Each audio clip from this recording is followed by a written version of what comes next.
वन्देऽहं श्रीगुरुः श्रीयुतपदकमलं श्रीगुरून् वैष्णवांश्च श्रीरूपं साग्रजातं सहगणरघुनाथान्वितं तं सजीवं साद्वैतं सावधूतं परिजनसहितं श्रीकृष्णचैतन्यदेवं श्रीराधाकृष्णपादान् सहगणललिता श्रीविशाखान्वितांश्च।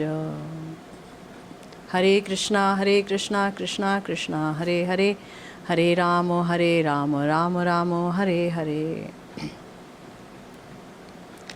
हम सब श्री विश्वनाथ चक्रवर्तीपाद जी द्वारा रचित श्री माधुर्य कादम्बनी पर चर्चा करने के लिए एकत्र हुए हैं। सुनते चले आ रहे हैं हम कि समस्त अपराधों की, समस्त अनर्थों की जो निवृत्ति होती है उसका एक क्रम है। एक देशवर्तीय और फिर बहुदेशवर्तीय, फिर उसके बाद जो है प्राय की है, फिर पूर्णा है, फिर आत्यांतिकी है। हमने ये जाना अनर्थ निवृत्ति के 5 प्रकार के ये जो क्रम है, इनके बारे में हमने बहुत अच्छी तरह से जाना। अब सवाल ये उठता है कि मान लीजिए कोई इंसान ये सोचे कि आप बोल रहे हैं कि भाई अनर्थ निवृत्ति इस तरीके से होगी, किसी के लिए आप बोल रहे हैं कि आसक्ति तक पहुंच जाएं तब पूर्ण अनर्थ निवृत्ति होगी, कहीं आप बोल रहे हैं नहीं प्रेम तक पूर्ण हो जाएगी, अपराध से जो अनर्थ पैदा हुए हैं उनकी जो निवृत्ति है वो प्रेम की अवस्था तक पहुंचेंगे तब पूर्ण हो जाएगी। या कहीं पर हम बोल रहे हैं कि दुष्कृति और सुकृति से जात जो अनर्थ निवृत्ति है वो आसक्ति के लेवल पर पहुंचेंगे तब पूर्ण रूपेण समाप्त होगी, है ना। और फिर कहीं पर बोला जा रहा है कि नहीं भाई भजन क्रिया में काफ़ी हद तक समाप्त हो जाएगी, जो माने भजन क्रिया में अगर भजन क्रिया को सुदृढ़ रूप से हम संपादित करें तो बहुत सारे अनर्थ वो समाप्त हो जाते हैं। ये गुरुदेव ने कंक्लूजन दिया, निष्कर्ष बताया। अब कोई सवाल उठाए कि अच्छा भाई भगवान का नाम तो बहुत महान है, अगर कोई व्यक्ति भगवान का नाम ले रहा है तो फिर अनर्थ कैसे उसके जीवन में रह सकते हैं, नाम से ही अनर्थ चले जाएंगे, ये सवाल उठ सकता है।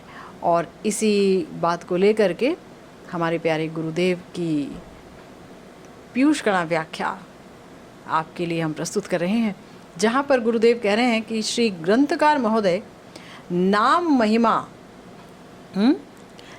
महिमा के ऊपर बहुत सारी शास्त्र वाणियों के सहित अनर्थ निवृत्ति की 5 प्रकार के जो क्रम हैं उनका सामंजस्य बता रहे हैं, है ना। जैसे कि श्री पद्यावली ग्रंथ में श्री नाम के बारे में कहा गया है कि अम्हः संहरदखिलं सकृदु दयादेव सकललोकस्य तरणिरिव तिमिरजलधिं जयति जगन्मंगलम हरेर्नाम। यानी सूर्य जिस प्रकार अपने उदय होने के आरंभ में ही विश्व के समस्त अंधकार को विनष्ट कर देता है। अभी पूरी तरह से सूर्यदेव आए नहीं, अभी सूर्यदेव उदित हो रहे हैं, अभी शुरुआत ही हुई है सूर्योदय की, और लेकिन सारे विश्व का अंधकार समाप्त हो जाता है। इसी प्रकार श्री हरि नाम के उदय होने के साथ ही अभी पूरा हरि नाम जो है आस्था पूर्वक हम नहीं भी कर रहे हैं, अभी पूरा हमें रसास्वादन उसमें नहीं भी आया है, तो भी हरि नाम आरंभ होने के साथ ही विश्व मानव के समस्त पाप राशियों को दूर कर देते हैं। और उन जगन मंगल श्री हरि नाम की जय हो। श्रीमद् भागवतम में भी श्री चित्रकेतु भगवान श्री अनंत देव की स्तुति के प्रसंग में बोल रहे हैं, नहि भगवन्न घटितमिदं त्वदर्शना नृणामखिल पापक्षयः यन्नाम सकृच्छ्रवणात् पुक्कशोऽपि विमुच्यते संसारात्। हे भगवान, आपके दर्शन मात्र से ही समस्त मानवों के समस्त पाप क्षय होंगे, इसमें कुछ भी असंभव नहीं है, क्योंकि आपका नाम अगर कोई एक बार भी श्रवण कर लेता है तो अति नीच चंडाल भी इस संसार से मुक्ति प्राप्त कर लेता है। कितनी बड़ी नाम की महिमा है कि आपका नाम अगर कोई एक बार श्रवण भी कर ले, लेने की तो बात ही दूर है, श्रवण मात्र अगर कोई कर ले तो उसे भी, चाहे वो कितना पापी तापी हो, उसकी आदतें कितनी भी खराब हों, तो भी प्रभु आपका नाम जो है वो श्रवण करने के साथ ही व्यक्ति को मुक्त कर देता है, एक बार भी अगर कोई श्रवण कर ले। ऐसी बात बोली गई। और आप को कोई देख ले तब तो समस्त पाप क्षय हो जाएंगे, उसकी बात ही क्या, वो तो होंगे ही। तो यहाँ तक भी बोला गया कि प्रभु देखिए, चित्रकेतु कह रहे हैं कि हे प्रभु, इस प्रकार आपका जो नाम है वो परम मंगल है।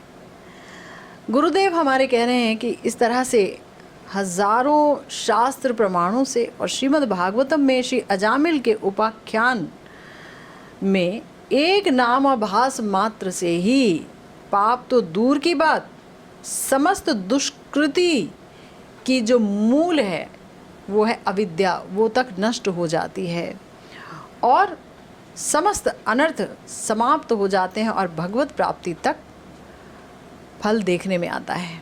इसका मतलब क्या?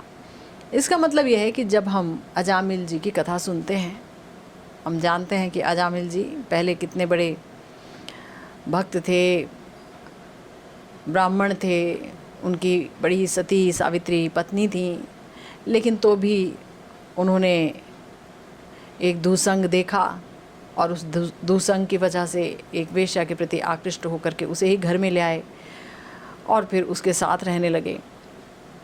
और उनसे एक अच्छी बात ये हुई कि उन्होंने अपने बुढ़ापे काल में पैदा हुए बच्चे का नाम, छोटा सा बच्चा, उसका नाम नारायण रखा। चूँकि नाम नारायण रखा इसलिए नारायण, जो कि वो भगवान को लक्ष्य करके नहीं बोलते थे, अपने बेटे को लक्ष्य करके बोलते थे, लेकिन भगवान इतने कृपालु हैं, इतने करुणामय हैं कि उस नाम को वो निज नाम के रूप में ग्रहण कर लिए। उन्होंने कहा अच्छा, ये भक्त मेरा नाम ले रहा है, आहा।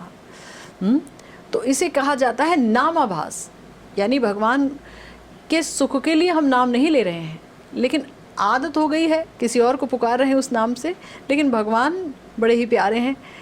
ठीक है, तुमने किसी और को पुकारा, लेकिन ये हमारा ही नाम हो गया, हमने ऐसे ले लिया। तो अजामिल अपने पुत्र का नाम उच्चारण मात्र करते करते जो है उसने देखा कि जो यमदूत आए थे वो चले गए, श्री विष्णु दूत आ गए उनके प्राणों को लेने के लिए, बचाने के लिए। उन्होंने कहा कि नहीं, इन्होंने नारायण का नाम लिया है, इसलिए ये, इस पर हमारा अधिकार है, आप लोग चले जाइए। यमदूतों के बंधन से मुक्ति मिली और वैकुंठ प्राप्ति तक मिल गई एक नामाभास से। यानी हरि नाम की इतनी इतनी महिमा है, इतनी इतनी महिमा है। हमारे गुरुदेव कह रहे हैं कि अगर कोई व्यक्ति, जिन्होंने भी सद्गुरु के पास जाकर के श्रद्धा से युक्त होकर के यथा रीति दीक्षा ग्रहण की है ना, रीति के अनुसार दीक्षा ग्रहण की है और वो हरिनाम का कीर्तन करते हैं, हरिनाम का जाप करते हैं, फिर उनके लिए जो अनर्थ निवृत्ति की बात कही गई है कि एक देश वर्तिनी, फिर बहुदेश वर्तिनी, फिर प्राय की, फिर पूर्णा, फिर आत्यंत की, ये जो 5 प्रकार की अनर्थ निवृत्ति की बात आप कह रहे हैं, वो क्रम भला कैसे संगत होगा, है ना। अरे भाई, ये तो नामाभास के बारे में ही इतनी बड़ी बात कह दी गई कि अजामिल ने मात्र नाम लिया अपने पुत्र का और यम के बंधन से छूट गया, जबकि हजारों करोड़ों पाप उसने किए और यम के बंधन से मुक्ति मिल गई। यमराज के पास नहीं ले जाया गया उसे और विष्णु दूत आ गए लेने के लिए, और तो और वैकुंठ प्राप्ति तक हो गई नामाभास के फल से। और ये तो उसकी बात हुई जिसने इतने पाप किए, लेकिन एक व्यक्ति जो बहुत श्रद्धालु है, उसने सद्गुरु के निकट जा कर के दीक्षा ग्रहण की है और हरिनाम का जाप कर रहा है, हरिनाम का श्रद्धापूर्वक कीर्तन कर रहा है, आप कह रहे हैं कि जो है उस पर भी एक देश वर्तनी, बहुदेश वर्तनी, प्राय की, पूर्णा, आत्यांत की, ये सारी जो भी हैं अनर्थ निवृत्ति के स्तर, ये जो क्रम हैं, ये लागू होंगे ही। अपराध पर भी लागू होंगे, दुष्कृति से जात अनर्थ पर भी, सुकृति से जात अनर्थ पर भी, नाम अपराध, सेवा अपराध पर भी, और भक्ति से उत्पन्न अनर्थों पर भी लागू होंगे। अलग अलग क्रम है, माने 5 ही क्रम है, पर कहाँ जा कर के जो है कौन सा क्रम ठीक बैठेगा वो हमने चर्चा की इसके बारे में। तो कह रहे हैं कि बताइए ये कैसे संभव है, दीक्षा वगैरह ले ली, नाम कीर्तन चल रहा है, तब तो संभव ही नहीं है। नाम की इतनी बड़ी महिमा अभी बात हुई है ना उसकी। तो गुरुदेव कह रहे हैं हाँ भाई, नाम महिमा के बारे में जितनी भी बातें आपने सुनी हैं सब सत्य है, असत्य कुछ भी नहीं है, सच ही है। हाँ, लेकिन ये भी समझना होगा कि जितना भी शास्त्र हमारे नाम महिमा के बारे में बोल रहे हैं वो तो अनंत सागर की एक बूंद ही दर्शा रहे हैं। इतनी नाम की महिमा है, बहुत कम ही दर्शाई है उन्होंने। अनंत महिमा है भगवान के नाम की। इसलिए इन सब शास्त्र वाक्यों, इन सब शास्त्र वाणी के बारे में संदेह करने की कहीं कोई आवश्यकता नहीं है, कहीं उसका कोई स्कोप नहीं है, कोई ज़रूरत नहीं है उसके लिए। क्योंकि अगर हम संदेह करेंगे, अगर हम शक करेंगे, संदेह करेंगे, विश्वास नहीं करेंगे, तो गुरुदेव ने कहा तब नाम महिमा में अर्थवाद नामक घोर अपराध लग जाएगा। या हम उसका जो है, जो असली अर्थ है उसका परिवर्तन करके अगर देखेंगे, असली अर्थ का परिवर्तन करके, तो वो भयंकर नाम अपराध के रूप में घटित हो जाएगा। जो बोला गया है शास्त्रों द्वारा वो परम सत्य है, जितना आपने सुना वही सत्य है। याद रखिए कि शास्त्र बहुत कम बता रहे हैं नाम महिमा के बारे में। अनंत है भगवान के नाम की महिमा, अनंत अनंत अनंत। तो यहाँ कहा गया कि देखो भाई, बहुत ध्यान से सुनो। निरपराधी व्यक्ति, अगर कोई व्यक्ति निरपराधी है, यानी उसने कभी कोई भक्त अपराध नहीं किया, यानी उसने कभी नाम अपराध नहीं किया, भक्त अपराध नहीं किया, और अन्य जो 10 समस्त जो 9 नाम अपराध भक्त अपराध के अलावा हैं वो सब भी नहीं किए, सेवा अपराध नहीं किया, धाम अपराध नहीं किया, तो बताया गया कि फिर वो तो नाम आभास के बल पर ही समस्त पापों से भी मुक्ति प्राप्त कर लेगा और वैकुंठ भी चला जाएगा, अगर वो अपराध रहित है तो। चाहे वो कितना ही पापी क्यों ना हो, चाहे वो कितना ही पापी क्यों ना हो, ऐसा ही होगा। तो यहाँ पर बताया गया कि देखो, हमारे श्री विश्वनाथ चक्रवर्तीपाद जी ने ही कहा कि ना, नाम जो बात है कि भाई वैकुंठ प्राप्ति तक या मुक्ति प्राप्ति तक अनेक स्तरों से गुजरना होता है, या अनर्थ निवृत्ति के भी अनेक स्तर होते हैं जो आपने सुने, वो भी होंगे, फिर उसके बाद निष्ठा रुचि, ये सब भी होगी। तो बोले नहीं नहीं, ध्यान से सुनो, इतने स्तर और सोपान अतिक्रम नहीं करने होंगे, उसको तो सिर्फ 2 ही सीढ़ियाँ लगेंगी। माने सीढ़ी के सिर्फ 2 पायदान पर वो चढ़ गया तो उसका काम हो जाएगा। भाई 2 पायदान, इसका मतलब क्या हुआ? तो बताया 2 पायदान ये हैं, नाम ग्रहण और वैकुंठ प्राप्ति। नाम ग्रहण करने के साथ साथ ही वो वैकुंठ की प्राप्ति का अधिकारी हो जाएगा, उसे कुछ और नहीं करना पड़ेगा। मात्र 2 चीज़, तीसरी कुछ नहीं। शर्त यह है वो नाम अपराधी ना हो, अपराधी ना हो। तो गुरुदेव कह रहे हैं कि इसका दृष्टांत कहाँ है? इसी का दृष्टांत है श्री अजामिल। श्री अजामिल जो थे उन्होंने बहुत पाप किया, ऐसा कोई पाप नहीं जो उन्होंने नहीं किया, समस्त पाप किए, किंतु उनका कोई अपराध नहीं था। भक्त के प्रति उन्होंने कभी कोई अपराध नहीं किया। इसलिए वृषलीपति अजामिल निरंतर स्त्री पुत्र आदि में आसक्त होकर, वो इतने आसक्त थे स्त्री में और बच्चों में, इतने आसक्त थे और इतने पाप करते थे कि उन्हें साधुओं की निंदा का कोई अवकाश ही नहीं मिला, फुर्सत ही नहीं मिली, समय ही नहीं मिला कि साधुओं की निंदा की जाए, दोष देखा जाए, भक्तों की निंदा हो, ऐसा अवकाश नहीं मिला। इसीलिए उनके नाम, उनका जो चित्त था जो कि निरपराध चित्त था, उस निरपराध चित्त में श्री नाम की शक्ति के प्रकाशित होने में कोई बाधा ही नहीं घटी, कोई बाधा ही नहीं आई। श्री नाम पूरी शक्ति के साथ प्रकाशित हो गए, बेशक वो नामाभास के रूप में ही थे, क्योंकि वो निरपराध थे, है ना। इसीलिए गुरुदेव कह रहे हैं कि इसका मतलब ये है कि श्री नाम समस्त शक्ति से युक्त हैं। नामनाकारी बहुधा निज सर्वशक्ति स्तत्रार्पिता नियमिता स्मरणेना काला। श्रीमन महाप्रभु ने कहा है कि समस्त शक्ति भगवान आपने अपने नाम में डाल दी है और बहुत कृपामय हैं आपके नाम। लेकिन समस्त शक्ति से युक्त होकर भी अपराधी व्यक्ति के प्रति अप्रसन्नता की वजह से, वो अप्रसन्न है अपराधी व्यक्ति के प्रति, इसीलिए वो अपनी शक्ति का प्रकाश नहीं करते हैं, अपनी शक्ति का प्रकाश नहीं करते हैं। श्री नाम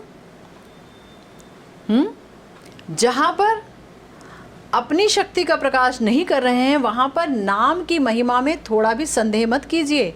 वहाँ पर यह समझना होगा कि ये व्यक्ति महा अपराधी है, महादुष्ट है, और अनर्थ आदि के कारण ही जो है नाम का जो मुख्य फल है वो प्रेम इसको प्राप्त नहीं हो पा रहा है। ये समझना होगा कि इसके अंदर अनर्थ के बहुत सारे अस्तित्व हैं, अनर्थ ही अनर्थ भरे पड़े हैं, ये समझना होगा।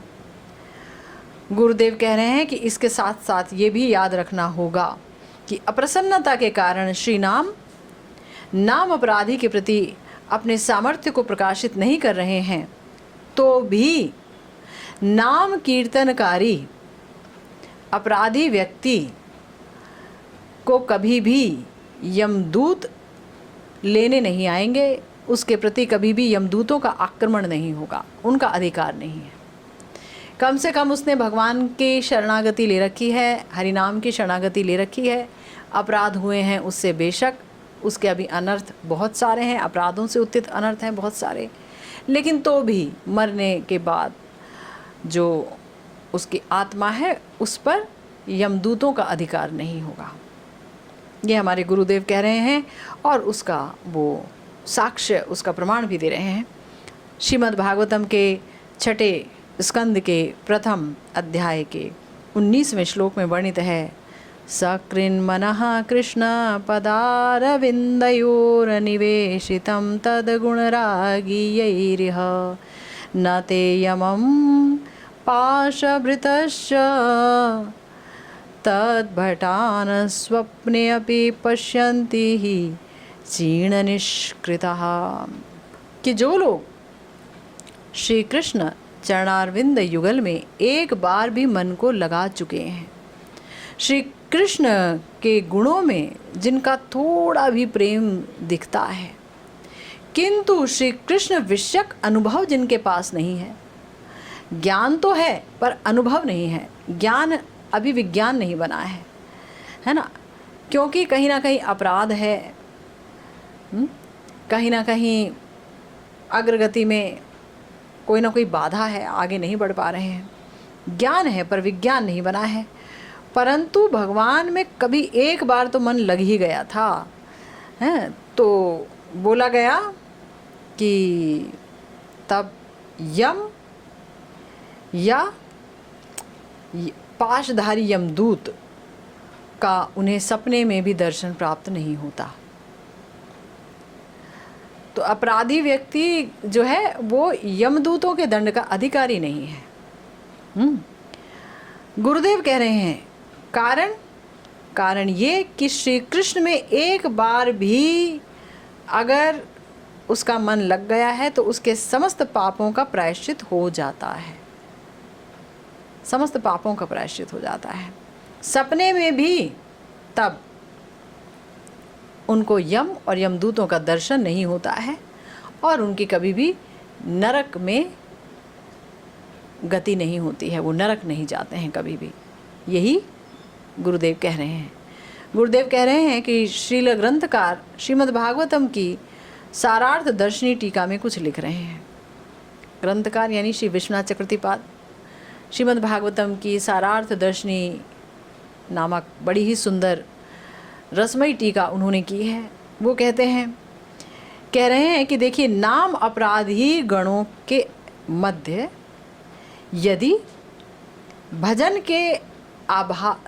के अभ्यास के अभाव के कारण, अगर किसी नाम अपराधी के अंदर भजन के अभ्यास के अभाव के कारण कि यानी वो उतना भजन नहीं करता जितना कि करना चाहिए, नहीं उठ पा रहा है 3 बजे, नहीं ले पा रहा है पूरा हरि नाम, नहीं पढ़ पा रहा है ग्रंथ आदि, कुछ नहीं कर पा रहा है ज़्यादा, लेकिन तो भी वो भगवान की अनन्य भक्ति करता है, नाम जप करता है, प्रयास करता है, लेकिन अभी उतना प्रयास नहीं है। तो गुरुदेव कह रहे हैं कि इसीलिए चूंकि भजन का अभ्यास अभी अच्छे से नहीं हो रहा है, इसलिए प्राचीन पाप विद्यमान रहते हैं उसके अंदर। समस्त पाप अभी जले नहीं हैं क्योंकि भजन ही उस लेवल का नहीं हुआ। तो प्राचीन पाप विद्यमान रहते हैं और अगर उसका वो संस्कार क्रियान्वित होता है तो उससे पाप या नाम अपराध हो जाते हैं, तो भी देह अवसान में उसको कभी नरक नहीं जाना पड़ता। देह छोड़ने के बाद उसकी नरक जाने की गति नहीं सुनी जाती। श्री यमराज अपने पाशधारी दूतों के कानों में ये बात बोल दिए हैं।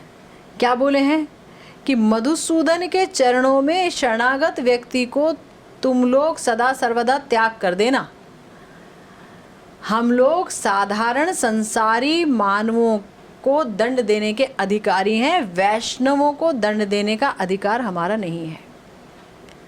भाई कुछ भी हो, तिलक लगा रखा है, कंठी धारण कर रखी है, हरि नाम चल रहा है, अब चाहे वो भक्त अपराधी हों, चाहे वो अनेक प्रकार के अनर्थों से युक्त ही क्यों ना हो, तो भी वो नरक नहीं जाते हैं, है ना। ये गुरुदेव बता रहे हैं। आगे बोला गया, आगे गुरुदेव कह रहे हैं, श्री ग्रंथकार बोल रहे हैं, तब नाम अपराध के बारे में एक बात और बोली गई है। नामना बलाद यस्य ही पाप बुद्धिर न विद्यते तस्य यमेर ही शुद्धि। अर्थात नाम के बल पर व्यक्ति नाम के बल पर जो व्यक्ति पापाचरण करता है, जिसके अंदर पापाचरण करने की प्रवृत्ति दिखती है, अधिकार प्राप्त अनेक प्रकार के यम भी उसकी शुद्धि नहीं कर पाते। इसका मतलब क्या? इसका मतलब तो यही है ना कि नाम अपराधी व्यक्ति को जो है यमदूत दंड देते हैं, उन्हें यम का दंड भोग करना पड़ता है। ये तो यही प्रमाण हुआ। तो आपने जो पहले बात कही कि नहीं नाम अपराधी को कभी नरक नहीं जाना पड़ता, यम का दंड नहीं भोगना पड़ता, फिर इस बात की रक्षा कैसे होगी? क्योंकि ये तो श्लोक ही कह रहा है।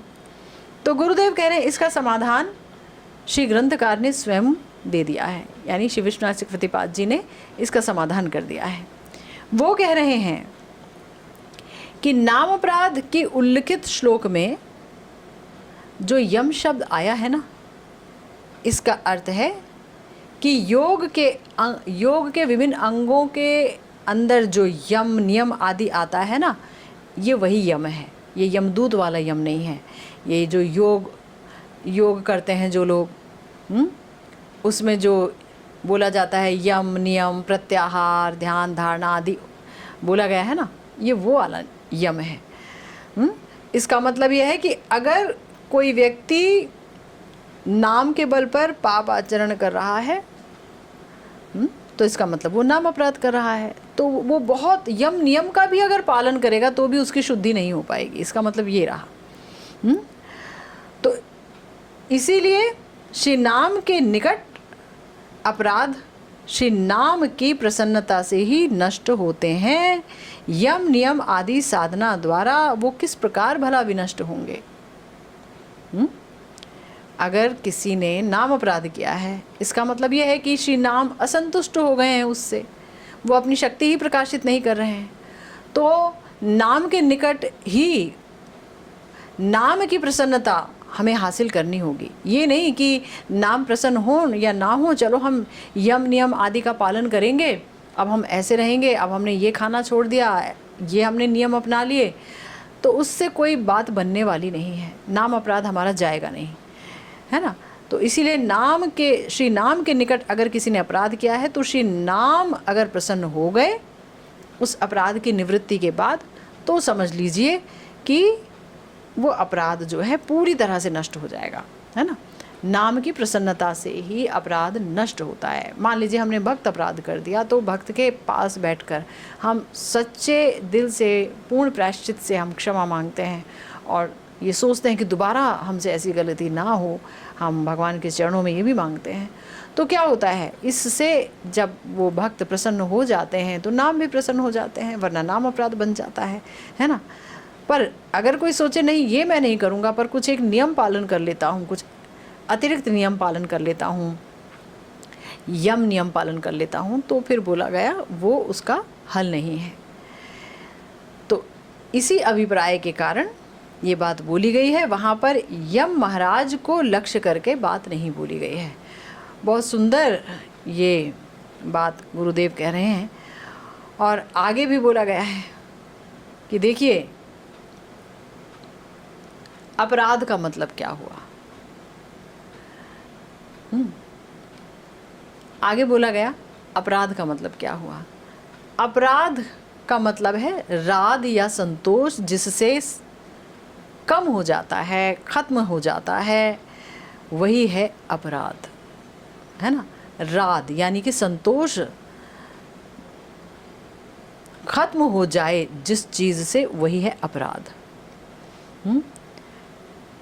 अगर किसी व्यक्ति ने अपराध किया तो उस अपराधी के प्रति भगवान का जो नाम है उनका संतोष समाप्त हो जाता है, इसीलिए उसको नाम अपराध कहते हैं। इसीलिए उस व्यक्ति को नाम का फल नहीं मिलता है, नाम का फल वो प्राप्त नहीं कर पाता है। नाम का फल है प्रेम।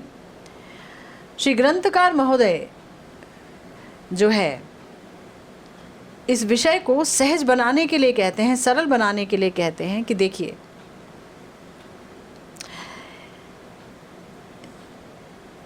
परम समर्थ कोई धनी व्यक्ति है, परम समर्थ है, उसके पास पैसे की कमी नहीं है, लेकिन अगर जो है वो अपने किसी रिश्तेदार को देखे और देखे कि ये रिश्तेदार अपराधी है, तो वो धनी व्यक्ति उसके प्रति उदासीन रहता है, ठीक से बात नहीं करता, है ना। परम समर्थ है, वो चाहे तो किसी को कभी भी मालामाल कर सकता है, उसके सारे सपने पूरे कर सकता है, भौतिक सपने, लेकिन देखता है कि ये तो बहुत अपराधी है, इसका दिल काला है, और मेरे आगे कैसे ढोंग से भर करके हंसता रहता है, बातें करता रहता है, तो ढोंगी है। तो क्या होगा, तो फिर वो जो हृदय में उनकी उदारता है कि मैं धन का वितरण करूं, इनको सुखी बनाऊं, वो उदारता प्रकाशित नहीं होगी, वो उदासीन हो जाएंगे। आप चाहे जितने भी पैर पड़ो, है ना, तो वो उदासीन हो जाएंगे। तो बताया गया कि देखिए जिस प्रकार कोई व्यक्ति, कोई समर्थ व्यक्ति दंड भी दे सकता है और कृपा भी कर सकता है, उसके पास दोनों ट्रेड्स हैं, वो दंड भी दे सकता है, दंड देने में भी समर्थ है और कृपा करने में भी समर्थ है। और ऐसा कोई परम धनी व्यक्ति अपने आश्रित आत्मीय स्वजन का हमेशा पालन करता रहता है ना, उसे कोई तकलीफ़ नहीं होने देता है। व्यक्ति जो है हमेशा प्रसन्न रहता है, उसकी छत्र छाया में कोई तकलीफ़ नहीं, चाहे पहले उसे बहुत तकलीफ़ मिलती हो, कष्ट होता हो, लेकिन अब चूँकि इस व्यक्ति की छत्र छाया में है तो कभी उसे कोई तकलीफ़ नहीं होती है ना, बहुत खुश है वो। लेकिन अगर वो देखता है कि अरे इसने तो अपराध कर डाला, इसने तो भयंकर अपराध कर डाला। तब क्या होता है, तब वो व्यक्ति उसके प्रति असंतुष्ट हो जाता है और फिर उसका पालन नहीं करता। इतना भयंकर अपराध कर डाला तो उसका पालन नहीं करता है और उसके प्रति उदासीन हो जाता है, उदासीन, है ना। उसके मुस्कुराने पे नहीं मुस्कुराता, ना ही जो है वो है कि नहीं है उसे फ़र्क नहीं पड़ता, क्योंकि परम समर्थ है ना, परम समर्थ है। उसके पास बहुत बहुत लोग हैं, बहुत ज़्यादा प्रभावशाली है, बहुत धनी है, बहुत ज़्यादा धनी है। अब वो उदासीन अगर हो जाए किसी के प्रति जिसका कि वो सतत पालन करता चला आ रहा है और उसे निराशित कर दे, तो उसका क्या हाल होगा, कहाँ जाएगा वो, कितना कितना कितना दुख झेलना पड़ेगा। लेकिन परम समर्थ व्यक्ति ऐसा कर सकता है, क्योंकि वो कृपा करने में भी समर्थ है और दंड देने में भी समर्थ है, दोनों ही चीज़ें। तो बोला यहाँ पर गुरुदेव ने, तब उस व्यक्ति का दुख, दरिद्रता, शोक और मलिनता घटित हो जाती है ना। यानी कि अब चूंकि उस व्यक्ति ने, उस धनी व्यक्ति ने उसका पालन करना बंद कर दिया, उसके प्रति उदासीन हो गया, जाओ पड़े रहो जहाँ पड़े थे। अब क्या होगा, पहले तो वो धनी व्यक्ति के आश्रय में था तो वो भी इस तरह से व्यवहार करता था कि मैं भी बहुत धनी हूँ, लेकिन अब चूंकि आश्रय ख़त्म हो गया तो फिर से वो गरीब हो जाएगा, फिर से वो दुखी हो जाएगा, फिर से उसके अंदर सारी गंदगी आ जाएगी, गंदापन आ जाएगा, साफ सफाई कुछ भी नहीं हो पाएगा। तो उसने बहुत सीखा मगर सब शून्य हो गया। अब कोई व्यक्ति उसे देखे कि ये तो बड़ा दरिद्र है, ये तो बड़ा दुखी है ना, तब उसे ये नहीं सोचना चाहिए कि उस धनी व्यक्ति के अंदर उस अपराधी व्यक्ति के पालन करने की क्षमता नहीं है, शक्ति नहीं है ना। अब किसी ने मान लो देखा, पहले तो देखा था धनी व्यक्ति के साथ, तो देखा अरे भैया ये तो बहुत राजा महाराजा की तरह रहता है, वाह जी ये धनी व्यक्ति तो बड़ा अच्छा पालन कर रहे हैं, बहुत अच्छे से रखे हुए हैं। अब देखा कि उसने कोई अपराध कर दिया, उसको निकाल बाहर फेंका और वो दरिद्र, दुखी, रोग शोक युक्त हो गया। और कोई सोचे अच्छा जी इसकी ये हालत हो गई, इसका मतलब ये है कि जो इसका पालन कर रहा था वो जो धनी व्यक्ति, अब उसके पास पैसा वैसा नहीं रहा, इसीलिए जो है इसको निकाल के बाहर फेंक दिया है, इसका पालन नहीं हो रहा है। तब ऐसा नहीं सोचना चाहिए। क्यों? क्योंकि सर्व सामर्थ्य युक्त होकर भी वो धनी व्यक्ति चूँकि असंतुष्ट है, इसलिए अब उनके अंदर उसका पालन करने की इच्छा नहीं है, शक्ति नहीं है, ऐसा नहीं है, इच्छा नहीं है। देखिए कितना सुंदर एग्जाम्पल लेकर के गुरुदेव ये समझा रहे हैं। ये नाम का असंतोष बता रहे हैं, श्री नाम का असंतोष, कि इच्छा तो है, माने इच्छा तो नहीं है पर शक्ति है उस धनी व्यक्ति के अंदर। लेकिन तो भी वो व्यक्ति उसी का पाल्य है, क्योंकि वो उनके आत्मीय है ना। उसको छोड़कर वो धनी व्यक्ति अनात्मीय किसी का पालन करने के लिए नहीं जाते हैं। इसलिए वो जो सापराध व्यक्ति है, यदि अपने अपराध को समझकर अपने स्वामी की मनोरुचि के अनुसार उनकी सेवा करे और उनको संतुष्ट करने की पूरी चेष्टा करे, तो हो सकता है वो दयालु प्रभु जो कि स्वभाव रूप से ही बड़े दयालु हैं, वो संतुष्ट हो जाएं और फिर धीरे धीरे उसके समस्त दुख, उसकी दरिद्रता को दूर कर दें। बहुत बड़ी बात बोली गुरुदेव ने कि भाई ठीक है, उसका वो पालन नहीं कर रहे हैं, इच्छा नहीं है क्योंकि पालन नहीं कर रहे हैं, लेकिन तो भी वो व्यक्ति उन्हीं के द्वारा पालनीय है, क्योंकि वो व्यक्ति जो है उन्हीं के आश्रित है, उस धनी व्यक्ति के आश्रित है।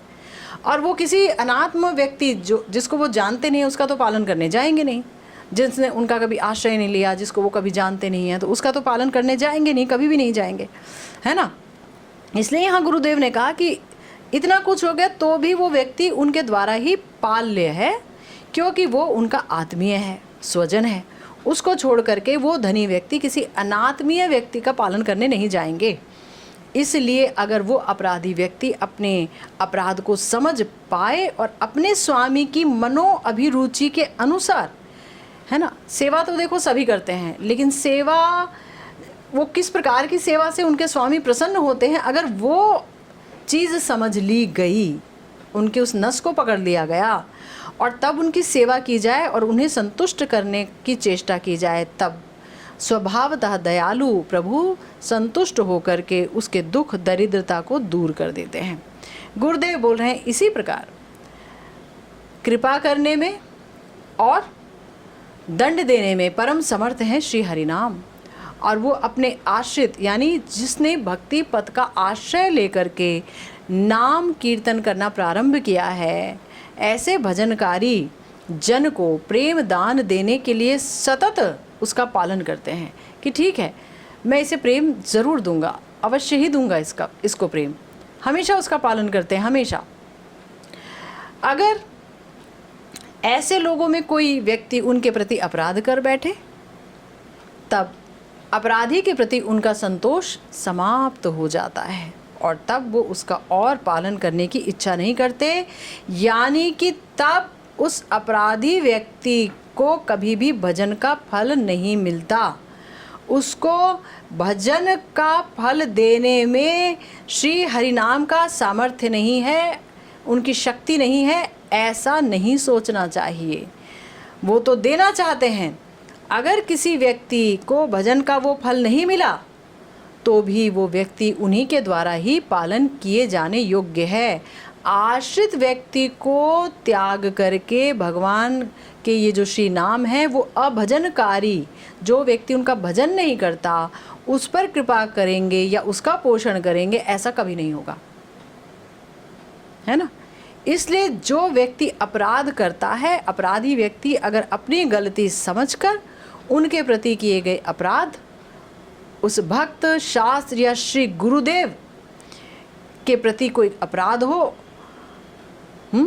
और उनके प्रति यानी भक्त के प्रति अगर अपराध हो तो उनके प्रति, शास्त्रों के प्रति अपराध किया हो उनके प्रति, या गुरुदेव के प्रति अपराध किया हो उनके प्रति, जिनके प्रति उसने अपराध किया है, अगर उनके पास जाकर निष्कपट रूप से उनके बार बार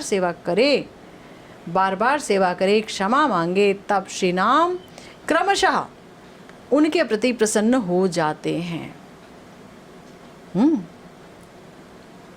उनके प्रति प्रसन्न हो जाते हैं और श्री नाम के प्रसाद से, उनकी कृपा से उसका नाम अपराध आदि सब नष्ट हो जाता है। और नाम का जो मुख्य फल है वो ये नहीं है कि हमारी दरिद्रता हटे, हमारा रोग शोक हटे, उसका मुख्य फल है नाम जो है प्रेम देते हैं और वो व्यक्ति प्रेम प्राप्त करके धन्य अति धन्य हो जाता है ना।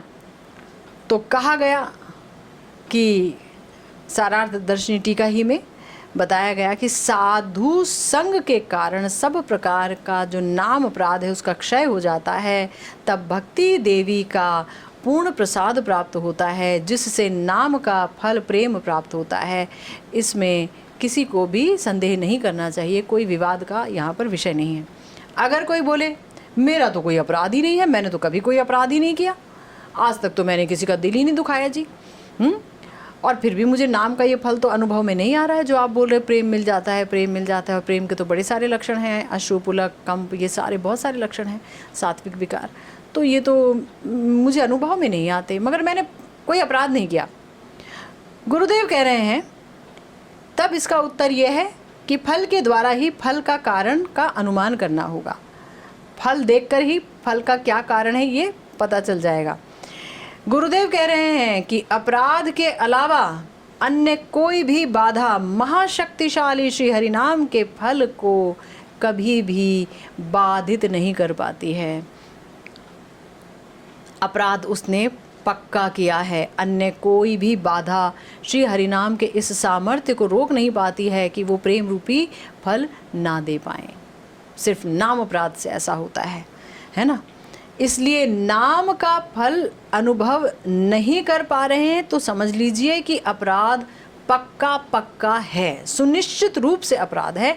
इस विषय में थोड़ा भी संशय नहीं रहना चाहिए, है ना। यदि नाम का फल अनुभव नहीं किया जा पा रहा है और हमने जानबूझकर तो कोई अपराध नहीं किया, हमारी गिनती में, हमारी नज़र में हमारा कोई अपराध आ ही नहीं रहा है, हम तो बहुत सेवा करते रहे सबकी, तो समझ लीजिएगा कि अज्ञात में आपसे अपराध हो गया है, अनजाने में अपराध हो गया, या फिर कोई पुराना अपराध आपका है जिसका अभी भी आपने मार्जन नहीं किया, ये समझना होगा। इसीलिए श्री नाम अभी भी अप्रसन्न हैं। यहाँ पर श्री नाम का फल अनुभव करने के जो लक्षण हैं उसका मतलब है कि बहुत ज़्यादा हम नाम संकीर्तन करते हैं, हरि नाम लेते हैं, लेकिन तो भी प्रेम का जो चिन्ह है, प्रेम के जो लक्षण हैं वो है सात्विक विकार। वो सात्विक विकार हमारे अंदर उदित नहीं होते, ना हमारे आंसू गिरते हैं भगवान का नाम लेने पे, उनकी कथा पर, उनके स्मरण पर, ना कंप होता है, ना हम रोमांचित ही होते हैं, ना हमें पसीने ही निकलते हैं, ना वैवर्ण्य होता है कि हमारा रंग ही बदल गया, कुछ भी नहीं होता है ना। तो यहाँ पर बोला गया कि अगर कुछ भी नहीं होता है तो इसका मतलब समझना होगा कि अपराध है, बहुत बड़ा अपराध है। श्रीमद् भागवतम के 2 स्कंद में बोला गया, तदश्मसारम हृदयं वतेदं यद गृह्यमाणैर हरिनाम ध्येये न विक्रियेताथ यदा विकारो नेत्रे जलम गात्र रुहेषु हर्षः। अर्थात बहुत ज़्यादा नाम करने के बाद भी जिनके नेत्रों में आंसू नहीं हैं, जिनके शरीर रोमांचित नहीं होते, जिनके हृदय में कोई विक्रिया नहीं होती, हृदय ऐसे ही पड़ा है, वहाँ कोई सात्विक विकार ही नहीं आता है, द्रवित नहीं होता है, तो समझ लीजिएगा कि उसका हृदय, ऐसे व्यक्ति का हृदय लोहे की तरह सख्त है, लोहे की तरह सख्त है, ये समझना होगा। इस श्लोक की सारार्थ दर्शनी टीका में ये श्लोक जो बोला वो श्रीमद् भागवतम के 2 स्कंद के 3 अध्याय का 24वां श्लोक था। गुरुदेव कहते हैं कि इस श्लोक की सारार्थ दर्शनी टीका में श्री विश्वनाथ चक्रवर्तीपाद जी ने जो बात लिखी है उसका तात्पर्य ये है कि बारंबार हरिनाम करने पर भी जिस हृदय में भक्ति का विकार उत्पन्न नहीं होता है वो लोहे की तरह कठिन है। यानी बाहर आँखों से जल, आँखें सजल नहीं होती और शरीर में पुलक रूपी भाव विकार उदित नहीं होता और बारंबार नाम कीर्तन करते हुए भी चित्त द्रवित नहीं होता, तो इसका मतलब है कि ऐसे व्यक्ति के अंदर नाम अपराध का अस्तित्व है, वो नाम अपराधी है, उसके द्वारा नाम अप्रसन्न है। और गुरुदेव कहते हैं कि केवल अश्रुपुलक को भी चित्त द्रवित हुआ उसका लक्षण नहीं समझा जाना चाहिए। मान लीजिए कोई व्यक्ति है, भगवान की कथा सुन रहा है सत्संग में बैठा बैठा और वो बड़ा द्रवित हो रहा है, मतलब लग रहा है कि हमें लग रहा है द्रवित हो रहा है क्योंकि उसके आंसू बह रहे हैं और रोमांचित हो रहा है, कई बार वो लोटपोट भी कर रहा है। तो गुरुदेव कह रहे हैं कि देखो भाई, हमारे प्यारे श्री रूप गोस्वामी जी ने भक्ति रसामृत सिंधु में कहा है कि जो स्वभावतः पिच्छल चित्त है ना, यानी जैसे हर एक की बात सुनकर रोना आ जाता है, कोई रोने की बात सुनेगा तो भी आंसू आ जाएंगे, है ना, कोई दुनियावी बात सुनेगा तो भी आंसू आ जाएंगे, कोई भक्ति की बात सुनेगा तो भी आंसू आ जाएंगे, हर जगह जाएगा। तो ऐसा जो व्यक्ति है उसके अंदर अश्रुपुलक आदि का अभ्यास रहता है ना, तो उसके अंदर सत्व के बगैर, सत्व क्या होता है, विशुद्ध सत्व, यानी भगवान श्री कृष्ण से संबंधित सात्विक विकार अगर उत्पन्न होंगे उनकी कथा सुन करके, उनका भजन करते हुए, तो ये है सात्विक विकार। लेकिन ना तो वो भजन करता है, ना वो कुछ भगवान के बारे में जानता ही है, लेकिन ऐसे भी वो रोना धोना उसका मच जाता है। तो गुरुदेव कहते हैं कि वो उसे सात्विक विकार नहीं समझना चाहिए, है ना। इसका मतलब ये है, गुरुदेव कह रहे हैं कि अति गंभीर प्रकृति महानुभाव भक्त अगर हरि नाम ग्रहण करते हैं, है ना। देखिए यहाँ पर एक और बात बोली गई, यहाँ पक्षांतर में एक बात बोली गई कि ठीक है आंसू आने चाहिए, रोमांचित होने चाहिए, पर कुछ ऐसे लोग भी होते हैं जो बड़े गंभीर भक्त होते हैं, बहुत ज़्यादा गंभीर भक्त होते हैं और वो हरिनाम ग्रहण करते हैं, उनका चित्त द्रवित भी होता है, लेकिन द्रवित होने के बावजूद उनकी आंखों में आंसू हम नहीं देख पाते। रूप जी का ये हाल था।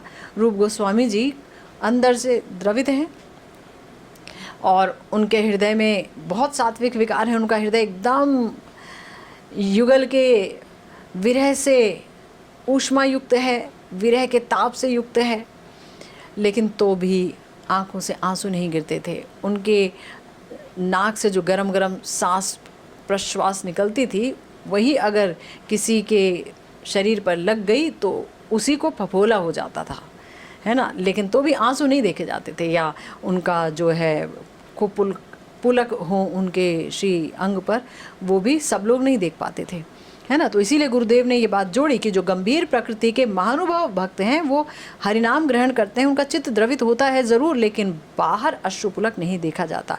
इसलिए इस श्लोक की व्याख्या इस प्रकार होगी कि जब बाहर अश्रुपुलक आदि का विकार दिखता है तब